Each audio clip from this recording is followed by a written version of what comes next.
Okay, Shalom y'all, and welcome back to our Happy Hebrew family.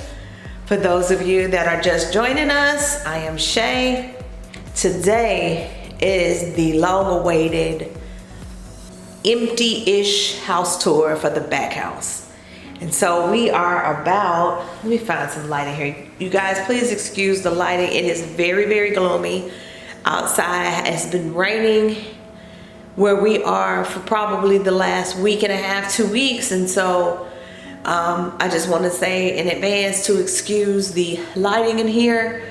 I'm going to try to cut on some lights as we go. But yeah, today is the long-awaited empty-ish house tour. Because there are some things that are in here. We're about, I would say about 98% done. I'm gonna give you a little bit of back history really quickly because I'm having to film this on the day that we're gonna be moving some items back here, some furniture and everything. And so I wanna make sure that I get this done before it's filled with furniture so you can see what it looks like. Now that it's about, like I say, anywhere from 95 to 98% complete, there are still gonna be some items that are going to be changed in the near future. So guys, stay tuned for that. But let me go ahead and get started with you and kind of walk you through and let you see all of the progress that we've made. And we'll be inserting some before pictures in here so you can see what we started with and where we are now. Okay, so you guys stay tuned. I'm really excited to bring this to you and I hope you enjoy it.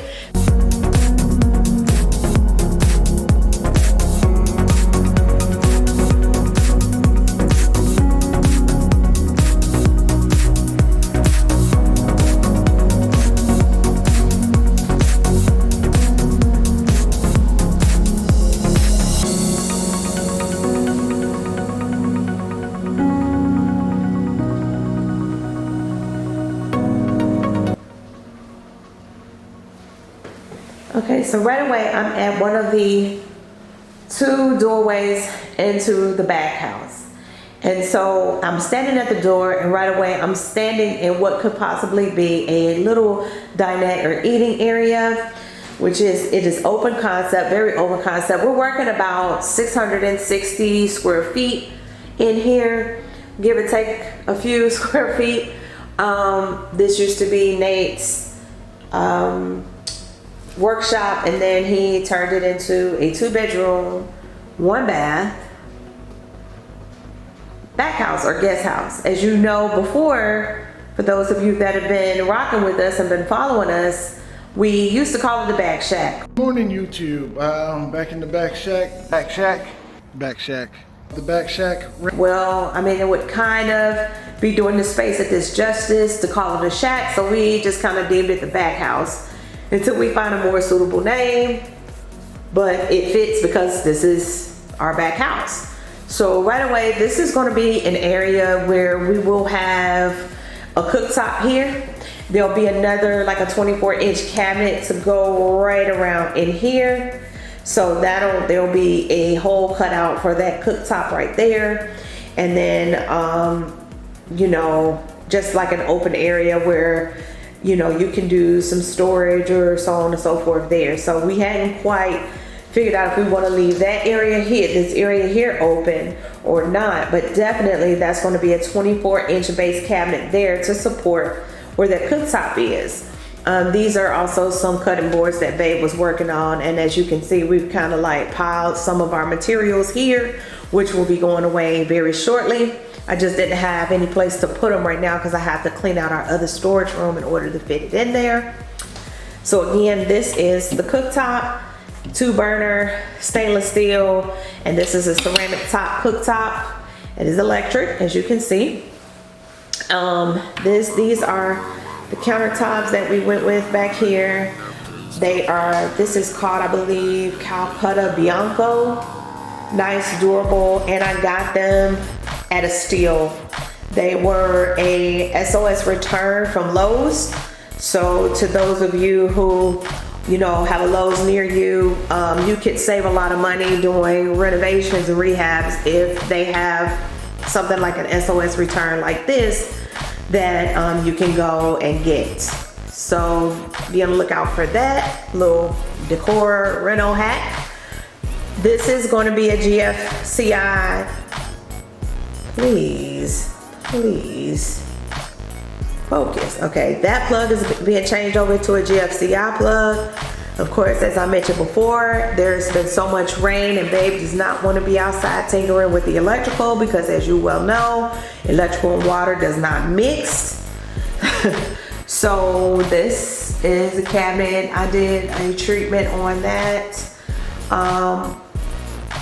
just to kind of conserve some money as far as redoing the cabinets. I painted them and then I did this faux barnwood cover on it. Same thing with the drawer and the door.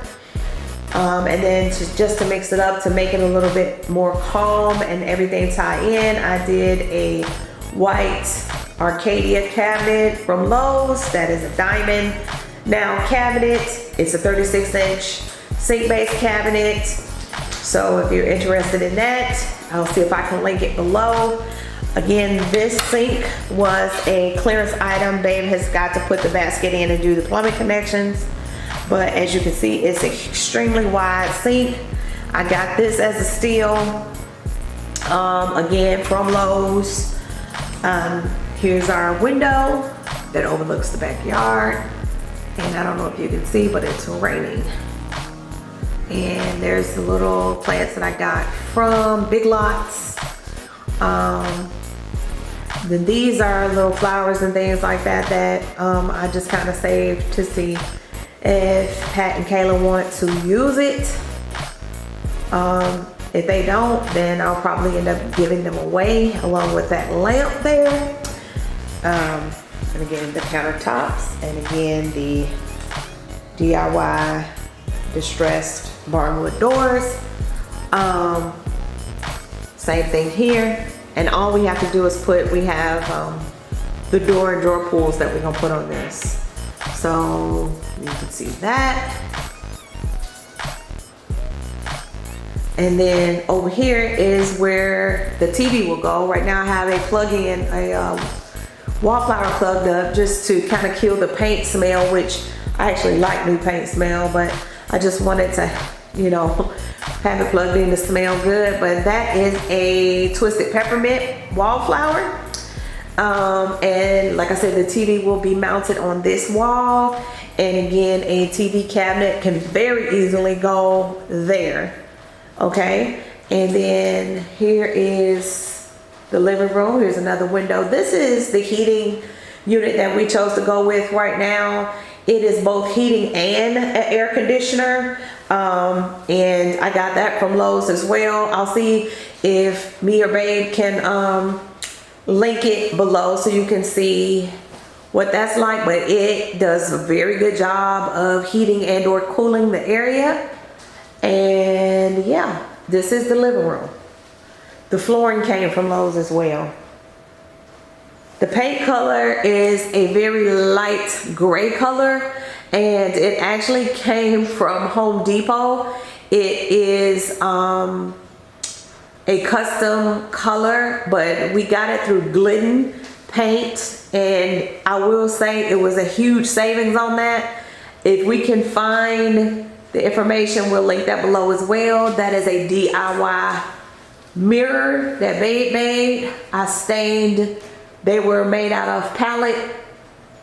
The wood, the frame was made out of pallet wood, and that was an old bedroom dresser mirror, and we took the trim from around it, and then we did that, placed that around it, and then I stained it. It was a 2-part stain. I did espresso and a classic gray mid wax stain, both from Lowe's. And then here, that chalkboard wall. Of course, that's just your chalkboard paint, which we did. And then this goes down and back into the bedrooms. There's another door there. It gets really good light most of the time. You don't even have to turn lights on in here. But like I said, today is gloomy and it's raining. So this is the first bedroom. I want to call this the bunk room. So now it is set up to receive 2 twin size mattresses, as you can see. Everything is nice and clean and finished. So the mattresses will go here. There'll be some storage bins, and here's the closet, which you can see is very deep on both sides. And there are 2 shelves, but as you can see, it's like 3 cubby areas where you can get very nice size storage in, and then 2 bars to hang up items. And the same thing on this side. See, as you can see, again, it's not empty. Those things are going to be organized, and we may or may not do a furnished house tour. That is left up to Pat and Kayla, because this is their space for the time being. So yeah, that's what that looks like. And then we did an accent wall in here, again with the distressed barnwood look, to kind of tie in the browns and the taupes and the grays and the whites. That came from Lowe's. And then also we did a corner fan instead of doing a ceiling fan in here, because there's a bunk bed and we didn't want the children to bump their heads in the bunk bed. So that's what we did. Again, corner fan came from Lowe's. Excuse that rag hanging on the barn door. I was dusting it here. There's our barn door leading to the other bedroom. Let me step back. There you go. Let me turn on the hall light. So here's the bedroom. Very nice size. Ceiling fan again. Window. The children's bedroom it doesn't have a window because it's an interior room. So, but here's the closet for here, and it's very deep, ample storage, and then panel board just to add that rustic look in. And we also did a DIY pallet wall just to tie everything in. Again, 2-part stain, espresso, and it was espresso in a classic gray. So that looks really good. I'm really, really happy with that. And then you got a little faux fireplace in here, you know, make it all romantical. Okay, coming out of the bedroom into the bathroom. This is our masterpiece, basically. I am really pleased with the way this bathroom turned out. All of the windows have the blinds up now. They are the cordless blinds. They came from Walmart. Let me turn the light on so y'all can see the bathroom. And there's a heater fan combo there in the ceiling. There's your vanity light. That is a floating vanity right there, which I am getting ready to DIY a stool for Kayla. It's a surprise so that she can sit there and do her makeup. Babe has it propped open with the drill because the inside was still a little damp on a couple spots, so he didn't want to close it. So he propped it open like that.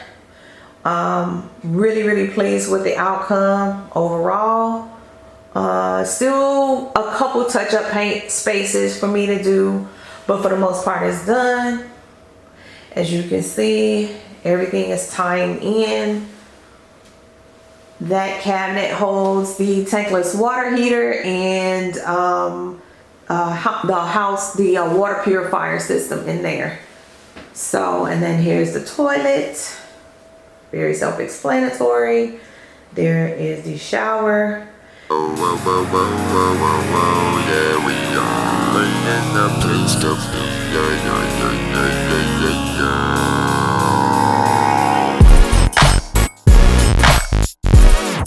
We put some trim down around the front of the shower, so I left it like that last night so that it would dry thoroughly, for the 24 hours, and then I'll go back and do silicone caulk. We have it trimmed with the brush nickel here and here. That is like it's called a Schluter system. It helps to like kind of trim out the shower. We also elected to go with a curtain rod for right now until we figure out what we want to do with the shower door. But we elected to get the black iron flange and pipe. It's been painted black and everything. It's waterproofed and everything, so it'll hold up really well, and it's screwed directly into a stud. And we wanted to make sure that we got it up, high enough where it was making sure that there was no water coming out. Even though the bathroom is for the most part waterproof, we just wanted to kind of take that extra step. But yeah, I just have a little bit of touch-up paint to do in here. And this bathroom is done. So as you can see, and then behind the door, we have our little door stop where you don't have to worry about the door hitting the wall, damaging anything.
Okay, you guys, so this concludes the house tour. Not a very long one, not a very big house. It's just right.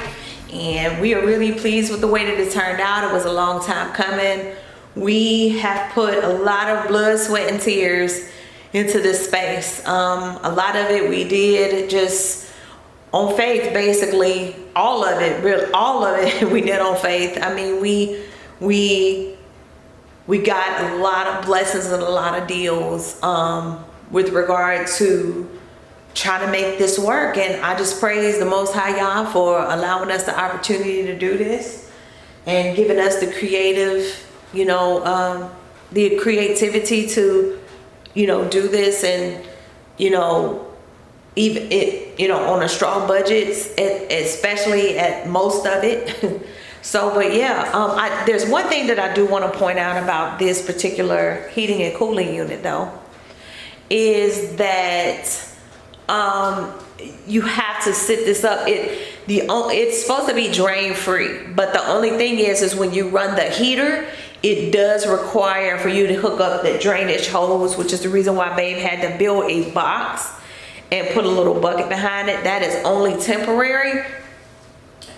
We just had to do it like that to make sure that nothing was going to get wet on the floor, and to also make sure that we have proper drainage. So that's what that is. But yeah, again, I hope you guys enjoyed it, and until next time, shalom y'all.